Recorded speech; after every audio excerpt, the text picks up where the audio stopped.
Right. So we had some questions. What questions you are just asking now? Okay. Soreness after cupping, soreness after manual myofascial releases, or soreness after needling. Okay. Or the soreness after joint mobilization, or soreness after any exercise training. The basic reason is mismatch between body's actual capacity and the treatment dosage. Okay. This mismatch happens because of improper evaluation. Okay. I will say point blank, if the principles are followed, definitely no patient will develop soreness. If you don't do the intermittent cupping and you do actually directly you do dynamic, so soreness will come. Or even if you try even static cupping, it might create soreness, right? So make sure that we prepare the whole tissue, intermittent cupping, and later, see, depends on the tissue also. Soreness comes more in the muscles. Okay, it is as the body's response to tell that too much you have done. More treatment, over treatment will also bring soreness. Okay, so that's where we have to know that when to stop. If patient is feeling better and we continue beyond 75% relief also, thinking that 100% I can make you normal, next day soreness likely. Okay, so that's the basic rationale behind the soreness. Yeah, and don't get the soreness and then try to apply the cold massage and all those things. Okay, make sure that our treatment direction is why I'm giving only 2-3 strokes. Okay, see the effect. When it is effective and you are improving, what more you need? Okay, and you are feeling 40% better. Hardly 5-10 minutes. That 40% better stays as 40% better for 6 hours from morning to evening. So you know that okay, we are therapists, we are feeling this, but patient will have a dysfunction. So that response also may be slower, but the improvement what has come, body may not recognize that it is an improvement. The old memory of the dysfunction is there. Okay, so these kind of mechanisms will operate, and that's why we need to stop at 50% improvement, so that if it goes back also 25% will remain next day. Okay, if the body's homeostasis is helping the treatment also, 50 will become 75% improvement next day. Okay, so both the ways we can know how the body is reacting to the treatment. Okay? And either way will maintain that improvement, because first day improvement carry over of the second day improvement, then long term improvement will be there. Okay? First day, second day, I mean first session and second session. You might see the patient for other therapies next day, but cup you will use only after 48 hours. 48 hours is only a guideline.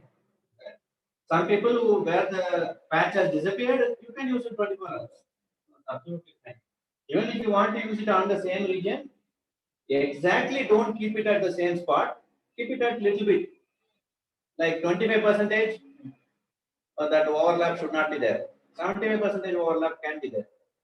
Okay, so you can modify and then change the direction like this and apply it. Okay? And anyway, these patches come only in static. Dynamic, whatever throughout that redness is coming, it will disappear in maximum 2 hours. Yes, because obviously it disappears in 2-3 hours. But any treatment, don't do only passive. Okay, incorporate some kind of active force, whether isometric muscle activation or isotonic. Okay, make sure that some kind of functional activity is there, so that it will translate into reality. When really patient is doing functional activity also, the separation of the layers will be there, the interfacial gliding will be there. Okay, something. So if you are doing totally passive, dependency comes. People come to us like visiting a spa center, okay, and they just want modified massage in this dynamic cupping, okay, and some of the heavy athletes, okay, heavily trained athletes, they will feel better with the dynamic cupping if somebody is doing all over the body. It is like massaging. Okay. So it depends on the priorities. If you are running a wellness center where massage is also there, and you are going to do under a technician is going to help with the dynamic cupping, it's fine. Okay. But if patient is come post-injury recovery of an athlete, a physical therapist only can evaluate and see that what is that injury, what is the stage of the recovery, and what is the facial play, okay, what is the circulation there. So it's not that ligament spraying means only ligament you will do cupping. There might be capsule also adhesions. Okay, medial collateral ligament spraying can come with meniscal clicking, okay? Or medial compartment OA, okay, of the knee. So there are a lot of things with ligament and patellae, the patellar tendinitis, which can come with patellofemoral osteoarthritis. Okay, so articular plus ligament, both intra-articular, extra-articular, both can also be present. In that situation, which is actually more the presentation, which is the first presentation. I had a twist of an ankle, which was the first presentation. Afterwards, when I'm walking, weight bearing, my ankle is pain. So that means ligament injury is first, ankle stiffness is later, inferior tibial joint. So that will be my pathomechanical perspective. Now I understand the symptom. To say that the instability has caused the inferior tibial degeneration. Okay.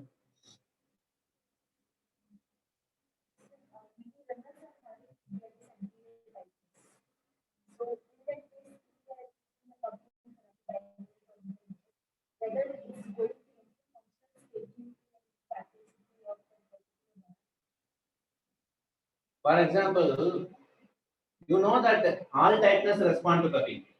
Okay? You got your experience on yourself, and you saw that lasting relief or the sensation of freedom, okay? Light sensation. So definitely it has to help. But how it will be translated to functional performance depends upon how well we incorporate the muscle activity. Okay? My answer will always be the same. Incorporate the specific muscle activity, what is there in the functional demand. Okay? And if the athlete has to be given functional training in the treadmill, you want the person to run also. Make them to run with the cup. Okay? So static cup with less pressure and then let them run. You can't do a dynamic with running on a treadmill. Because, we don't have such equipments now. But maybe if it is with a strap, with a pipe, the pipe is activated by the heart rate. Okay? When heart rate fluctuates, automatically signal comes. The motor actually gives the negative pressure. The cupping force is modified by the heart rate. Any kind of new device which is patented might come after 25 years. That time when they watch the videos on YouTube, they'll find that A1 we were talking about this in 2021, okay? Which might happen in 2046. Okay? Everything needs a extension of an idea. Okay? When we apply and devise new methodologies. Functional recovery will come only with functional training. That is something which is very, very important. So the last weekend we had a course on functional neuromuscular stability training. Okay? And it was totally to do with the stabilizers, motor control and things, which is again an advanced approach of motor control training, PNF, all this incorporating balance training. So every approach is patient-centered. Okay? In a patient who has a neuromuscular control problem, the primary approach to be FNST rather than cupping. But cupping can come as an adjunct to the FNST. Okay? In a patient who is a scar, I was demonstrating the postoperative scar. There the MFR will become more priority. Cupping will come as an adjunct. Okay? You will not say first is cupping, then you do MFR in that patient. Okay? So remember that it is the primary dysfunction which is what it indicates. Okay? If a spasm is present, positional release techniques will become priority than cupping. Okay? So specific dysfunctions will indicate specific therapies, and cupping can be an useful agent. Generally, cupping, You can use it for what is called as the facial release from the deep to the superficial adhesions, any kind of adhesion. These adhesions are common in us. We are thinking that muscle is tight. Muscle is not tight. Muscle is just adherent with the fascia, okay, which is limiting the extensibility of the muscle because it is got adherent with the fascia. So remember that when we release the fascia, muscles can be having more freedom. Even circulation itself to muscles, the perimysium and the epimysium, outer layers, the circulation, will be affected when the adhesion is there because there is no space for the blood circle. But the moment you are separating the fascia, circulation comes. So more the muscle is happy to work more efficiently. Right? Do we have any questions on the Zoom? Anyone is putting on the chat?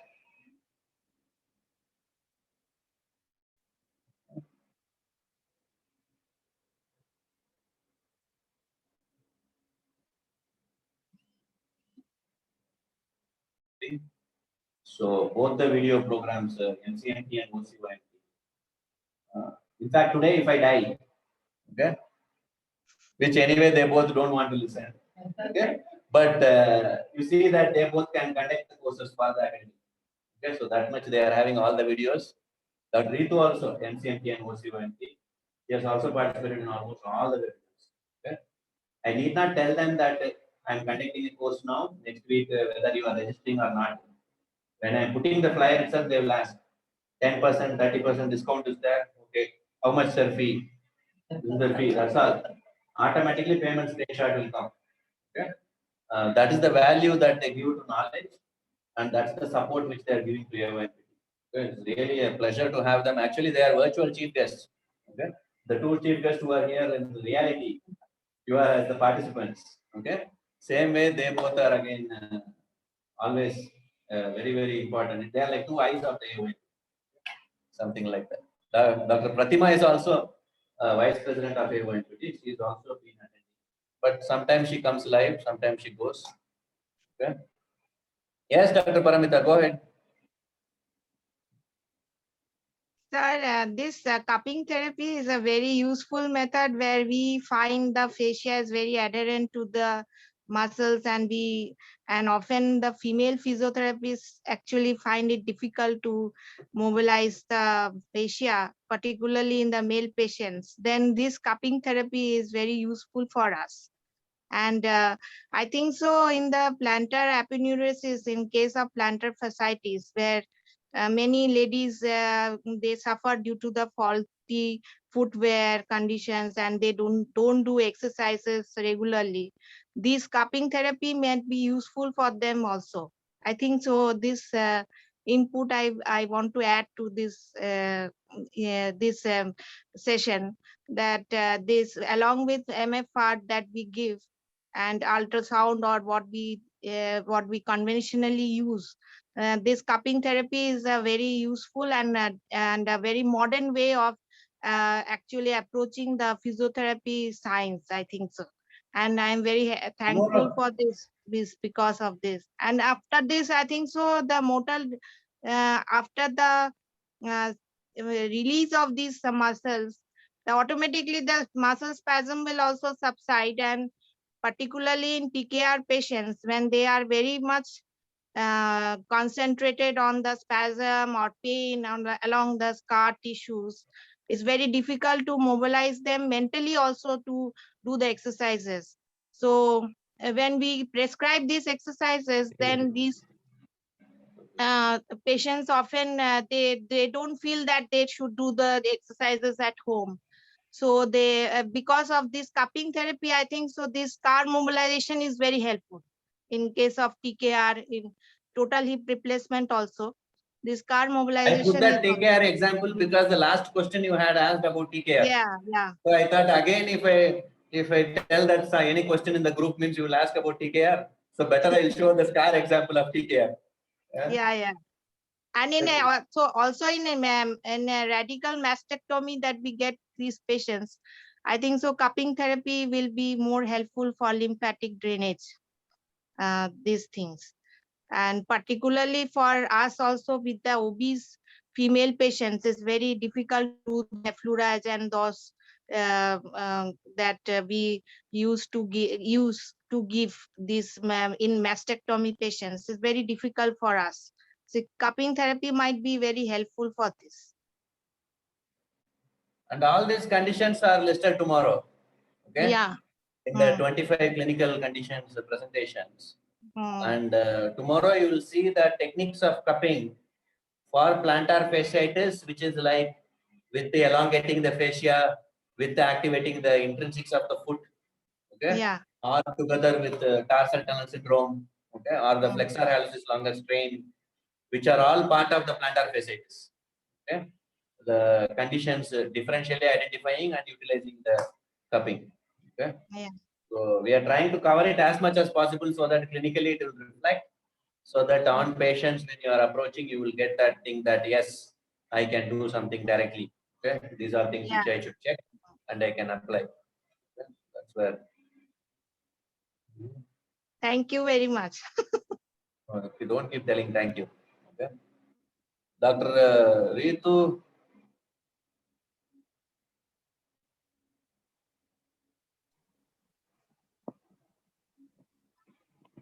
Yes, sir. Yes, ma'am. Yes. Good afternoon, sir. Sir, yes, sir. You didn't tell Hare Krishna? Hare Krishna, sir. Okay. Sir, my question is, when we give cupping treatment to the for the nerves, like just you have described it for the median nerve. So first we start with the uploading condition, and then we give the cupping with the side passage, not to the nerve. I just want to confirm this. When we give the cupping for the loaded nerve, then the same we will follow the same pattern for the loaded nerve also. The first Yes. we. Okay. Loaded nerve also. Always interface, you do the cupping first. Okay. Beside the nerve, you do the cupping first. Then you do on the nerve. Okay. And I was showing intermittent. Okay. And remember that nerve symptoms can be related to arterial or venous. So see that that particular patient is related more with the arterial or venous. Okay. If it is arterial, then proximal to distal direction. Right, sir. Okay.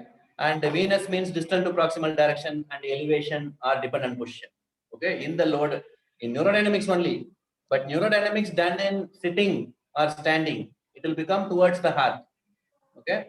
Whereas in supine, it will become what to say, if you are just lifting the arm like this little bit when I am supine, it will become elevated. Okay. Right, sir. So try to see that how well you can incorporate the vascular component, and then anytime do beside the nerve. Okay.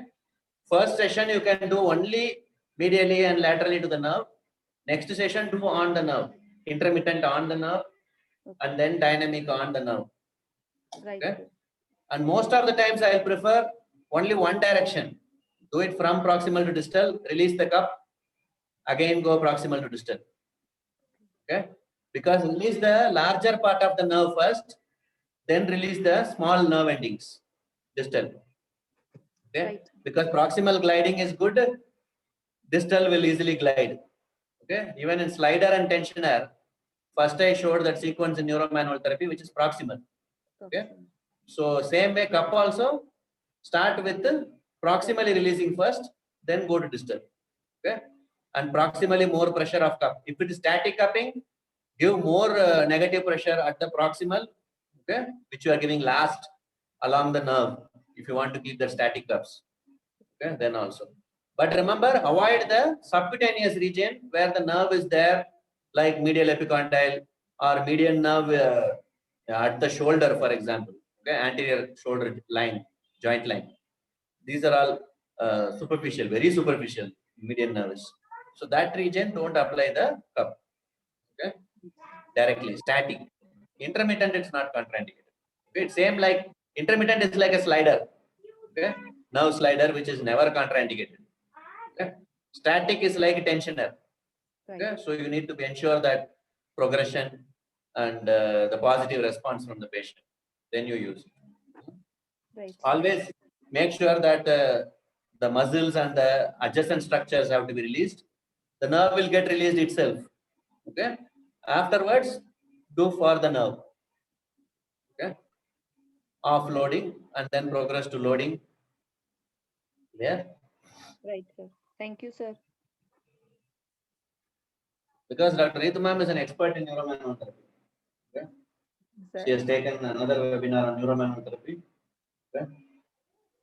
Cupping only interaction, shared webinar, madam has taken. Neuromanual therapy is a separate webinar. So that's why she wants to explore more in neuromanual therapy. She's asking nerve-related therapy. Some of the terminology you may not have understood what I am talking about, proximal, distal, slider, tension. If you don't understand, get to the neuromanual therapy videos also is available. Okay. All my videos, in fact, cupping I have given the videos. You see 15 videos, lifetime you'll remember. The principles will be listed, common techniques will be shown. Okay. Those are all my workshop recording. I'm doing workshop for a group of participants, live recording. Those are those videos. So you'll feel like actual workshop when you're watching those videos. Even now cupping videos also. So that video based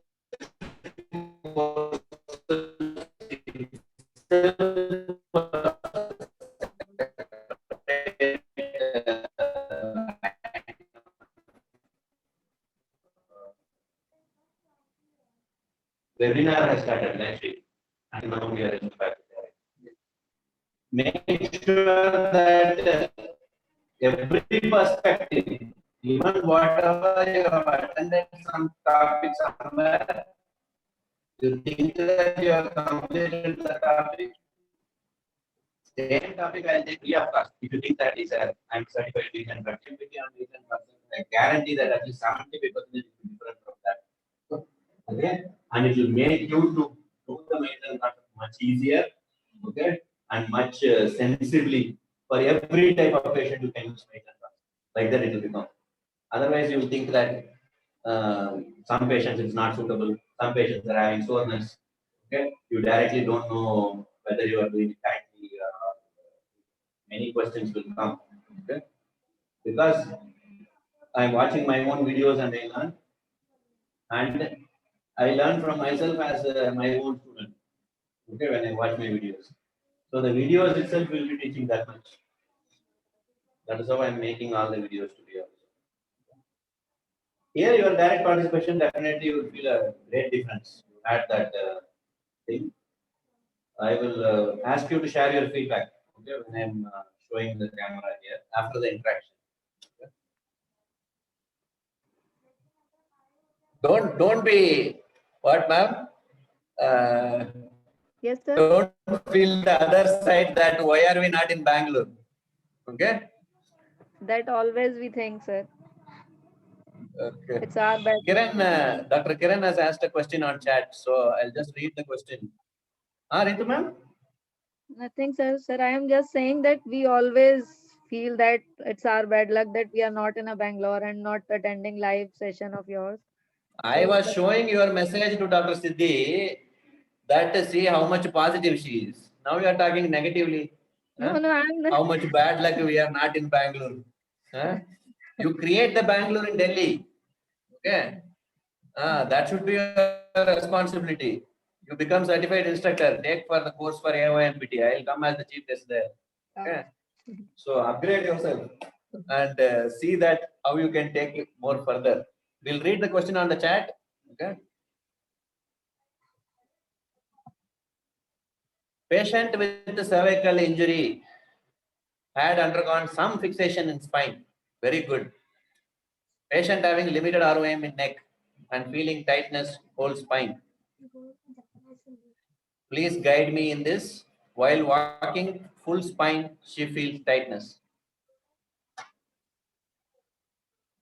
Postoperative spinal stabilization, implant is kept, and then scar adhesions likely. Over protection because of advice. Okay, most of the times we tell that surgical fixation is there, don't do end range movement, or given a brace or a collar, advised to wear 3 months. Okay, these all patients will have a robotic lifestyle. Okay, sitting means turning means they'll turn like this. Okay, and bending means whole body will bend. Okay, they cannot do upper, lower, all this segmental. First of all, the restriction you have to see. If the restriction has very well set in and it has become bony, okay, they have kept bone graft and osteophytes and it's fused. Okay, cervical spine can be fused also. Okay, and the condition was injury, but you should see whether it is a fracture. Okay, patient with cervical injury means it is everything is injury only. Okay, so if it was a fracture and then it is stabilized where bone grafts were kept, priority is let it be fixed, no problem. Spinal cord should not get affected. Okay, quadriplegia should not come. So that is the thing. Concern for the patient, whether upper extremity activity beyond 90-degree movement is not coming. Okay, it's restricted because thorax is not mobile. Okay, it may be articular. That means you require joint mobilizations. You cannot just give cupping and expect some relief in the joints. Okay, because even in established arthritis, you cannot just do with cupping. You have to do for articular techniques, which is joint mobilizations and manipulations. Okay, so various contraindications are there before giving articular techniques. Learn the articular techniques and then apply it. Okay, thorax can be safely treated first with articular techniques rather than treating the neck. Okay, and before treating the neck, make sure that whether fracture was there, whether ankylosis has formed, bone is fused. So there's no point in mobilizing the joints there. So try to see myofascial system depends upon the demand. Okay, where patients upper limb they are not able to use because upper trapezius will not be effective to work because the origin, the neck posture is not efficient enough. So you have to produce a kind of an adaptation. Okay, you cannot correct the cervical spine. Okay, so there you have to retrain the muscles in the available functional range. Okay, in that you make sure that there is no adhesions. It depends on the upper limb activity. Okay, same like if it is a computer and you have to work means it is the rhomboids. Okay, the scapular muscles, medial scapular. So it depends on the specific muscles there which you are going to retrain. I don't think the neural system will be involved. So myofascial, if you are using cupping, you can utilize. Even cervical spine cupping may be indicated for cervicogenic vertigo also. Okay, so there are various methods. But remember that I am not an instructor who tells that every condition you can cure by cupping. Okay, I am not having a cupping company and I am not telling that for everything you use the cupping. Okay, I tell that how cupping can be used with other techniques for this type of patients, that type of patients. You need to learn the other techniques. If you cannot learn the other techniques from other people, try the videos of AYMPT. Okay, and make sure that if you are not satisfied, I will return your money back 100%. Okay, but do not be lazy. Don't be ignorant. Learn the techniques from the AYMPT. This is what I guarantee. In my workshops also I tell 100% cashback guarantee. I took the workshops in Delhi when I took 38 workshops in 2018. Okay, from June to December I took 6 months. Full cashback guarantee I took the workshop because I want to create a revolution that I am not doing the workshop for money. I am doing it for knowledge. People have to realize this. And if you want to learn and if you don't learn from AYMPT, you have not learned at all. Okay, so make sure that other techniques definitely are there. Okay, and everybody should try it because there's no point in otherwise me teaching for 20 years. Okay, make sure that you utilize the resources and definitely it will help you. Okay, clear? So don't get confused. It's not that yeah, Dr. Kiran is now telling that it's a fracture and there was a nerve injury and the compression was there. So that's why they have done the surgery. So that's why the indication, cervical stabilization surgery means it's indicated for spinal cord. Okay, so that's the precaution there. So It's also a very, very red flag. Okay. So you should not do an articular technique at the operated level. Okay. And after 3 months, maybe thorax, other regions you can mobilize. Fascia can be released by thoracic or lumbar also. Okay. Or scapular or upper limb neural techniques also might help functionally. Okay. So don't think of cervical spine. If you use cupping, no problem. It will not cause any harm. But you are not expecting anything dramatic other than the myofascial. So in the postoperative also, scar also or contractures in the neck, you can use for facial restrictions. Yes. When the question when she was asking the dorsiflexor tightness, okay, that patient likely to have shin splints.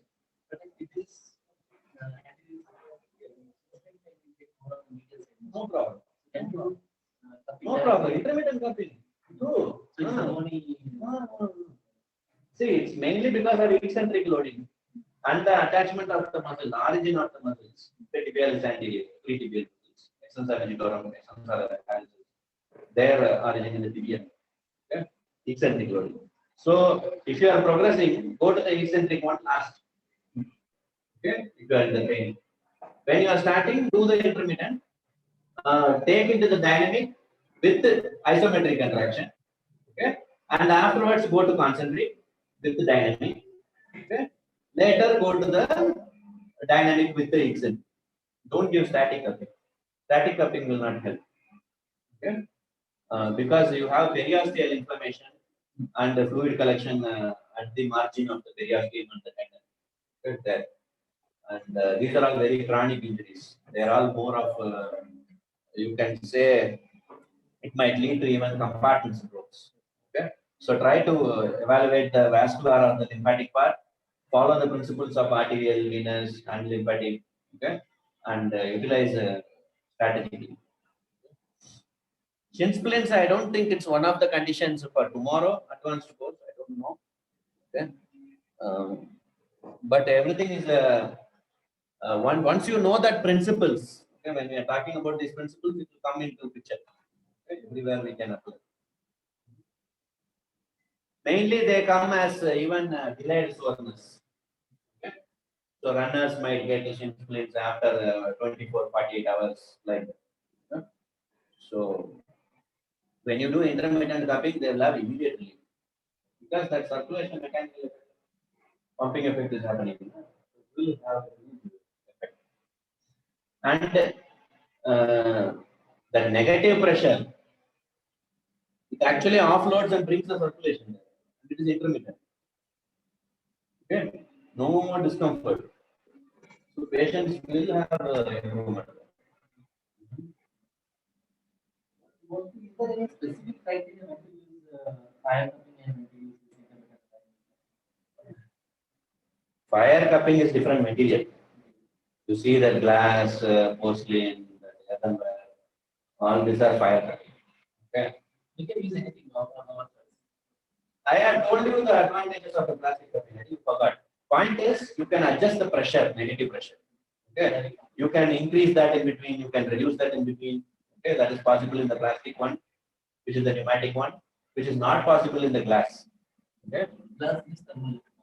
No. Okay. In the moxibustion and the ancient cupping, they use the other fire cupping. They also burn the herbs. They keep it on the skin. Okay. After that, they keep the glass with the fire cupping.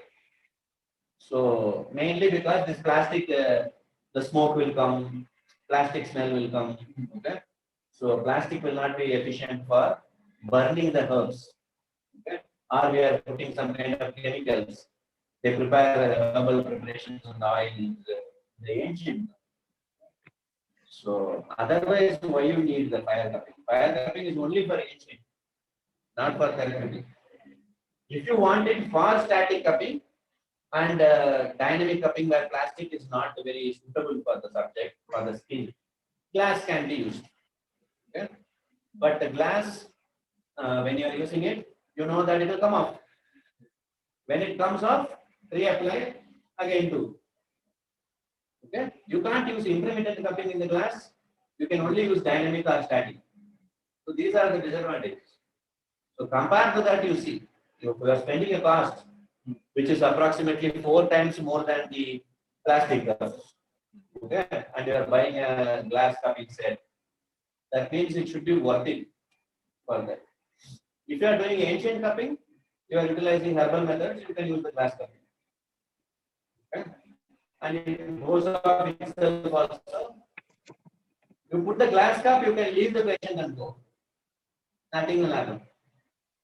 Okay, because it does not maintain the negative pressure at all that much. It goes up. Skin sweating, skin pores, there itself it will leak, and people will feel that the glass is getting removed. The cup is getting removed.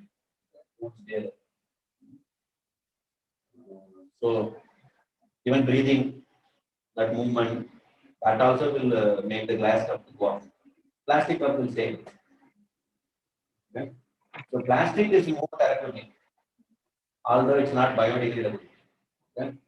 For the environment friendly nature, you can't dispose of plastic cup. Okay. But I think you can use many times. Yeah. Clean it. Because all you need to clean is only when you are doing a dynamic cupping. You might feel that, but most of the times you give the instructions to the patient that clean the part and come, okay, with soap, for example. And if you have a spray, it's like before applying tape also. Okay, there are pre-tape sprays are there. You apply the spray, sweat, the sebaceous fluid, everything, oil and all removed. After that, with the tissue paper, it's clean. Okay, that you can use it. Then apply the dynamic cupping. Okay. So for no, nothing specific. The one I got in Amazon there, you can see it is the pulled out vacuum apparatus. Okay. So all are made in China. Okay. And the one which I am supplying also is a similar company. Some kind of Fairz or something like that. Okay. So that's the one which I am delivering you at your location if you have ordered. So you'll be getting it tomorrow, you'll be getting it there. Okay. So, okay, and what I would do is it's nothing to do with the advanced. Okay, use a glass cup or a fire cup. The placebo effect is more. Patient feels that something advanced technique is done, something like a magic is done. Okay, something with the fire. Some people use even camphor. Okay. You want placebo, you can do that. Okay. Otherwise, if you want a therapeutic effect, do this. Some patients might tell that I had previously I had fire cupping and I felt better. You need to do fire cupping. Even blood also wake up. So that's actually something which is clinically it is an ethical thing that the patient is expecting something. But it should not go non-professional. It should not become outside our professionalism. Right? So do we have any more questions here on the chat? As of now, nothing. Okay. So wait, I'll take a screenshot. Dr. Kiran, are you coming on the screen? Ritu ma'am is ready for the screenshot? Dr. Siddhi is not visible. Both of you show thumbs up. Adnan, you want to join? Stand behind. Yeah, show like this. You are on the world. Right? Gandhiji is also smiling at all of us. Okay. So I'll close the session on the Zoom. Okay, and we resume back. I will keep an interactive session. I want everyone to watch the video. Okay, and then hold the interactive session. So if people can watch it before 7 o'clock, today 7 p.m. I can hold the interactive session on Facebook. Okay, so people can directly ask, or even on Instagram, for example, if you want to come on the screen. Instagram is more colorful. Okay, so that also can be possible, right? And if it's not possible today, we'll keep it on Monday and Tuesday. Okay, so that people can have adequate time. Let them enjoy the weekends. Okay, That and will be better. we have the follow-up discussions Monday, Tuesday, right? Right. So I will keep two interactive sessions. One is the extended interactive session, which is on Facebook. There's a separate one. Zoom interactive session is there every day at the end of the session. Okay, Right. like we had today. So we are ready to close the session for today and get back to the basic videos as much as possible. Okay, what you received in the email, and also reviewing all this which I have told today. Because here structure specific I have told. Tomorrow is disorder specific. Okay, the advanced cupping, which will be more relevant in clinical practice. But as I always tell, I am only giving the guideline, okay, an example. Clinical situation, it is actually depending upon the assessment. Okay, so make sure that the principles you are strong, and definitely you can be a better physical therapist by incorporating therapeutic cupping. Okay, so good luck and see you, Thank you, sir. Dr. Rita ma'am and Dr. Paramita ma'am. Thank you, sir. Hare Krishna, sir. Hare Krishna, she told finally. Okay. Dr. Kiran. Okay. And special thanks to the participant who are there because